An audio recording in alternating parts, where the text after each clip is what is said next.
আমি আজ একটি জিনিস নিয়ে কথা বলবো। সম্প্রতি নেপালে মানে ওদের প্রধানমন্ত্রী পদত্যাগ করেছেন এবং আমাদের দেশের মতো জুলাইয়ে যে আন্দোলনটা হলো নেপালেও সেম আন্দোলন হয়েছে। তো নেপালের কিছু ভিডিও ক্লিপ আমাদের দেশের অনেকেই মানে শেয়ার করে বলছেন যে ওদের দেশের জেনজি আমাদের দেশের জেনজি মানে আলাদা।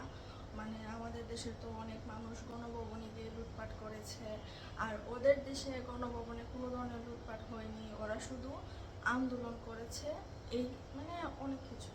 তো আমি একটা জিনিস বলবো যে গত 15 বছরে আমাদের সংস্কৃতি, আমাদের লেখাপড়ার যে অবস্থাটা ছিল, কারো কি মন মানসিকতার উন্নত করার মতো কোনো ধরনের মানে পদ্ধতি লেখাপড়ায় চালু ছিল?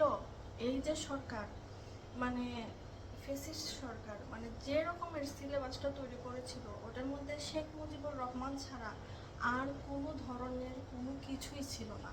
মানে মানুষ উপন্যাস, গল্প, কবিতা এগুলো পড়ে মনের আত্ম উন্নয়ন ঘটায়। কিন্তু এক্ষেত্রে কি হয়েছে, শুধুমাত্র শেখ মুজিবুর রহমানের ঘটনা, শেখ মুজিবুর রহমানের কাহিনী। তো ইয়াং জেনারেশন নিজের আত্ম উন্নয়নটা কী নিয়ে করবে? লেখাপড়ার মধ্যে কোনো কিছু তো ছিলই না।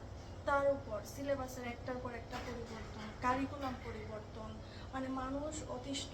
আর যেখানে উন্নত দেশে বাচ্চাদেরকে স্ক্রিন টাইম মানে কম দেওয়ার কথা বলা হয়, স্ক্রিন থেকে দূরে সরানোর কথা বলা হয়, সেখানে আমাদের দেশে কি হয়েছে, উনি মানে এমন ধরনের একটা কারিকুলাম চালু করলেন প্রাইমারি এবং হাই স্কুলের জন্য যে স্ক্রিন ছাড়া ওইগুলো হবে না। পোস্টার বানানো, এই বানানো, সেই বানানো, এগুলা মানে ইন্টারনেট থেকে থেকে করা লাগবে। সো নেপালের সাথে এই দেশের জনগণের তুলনা করে লাভ নেই, কারণ গত 15 বছর এই দেশে কোনো ধরনের লেখাপড়াই হয়নি।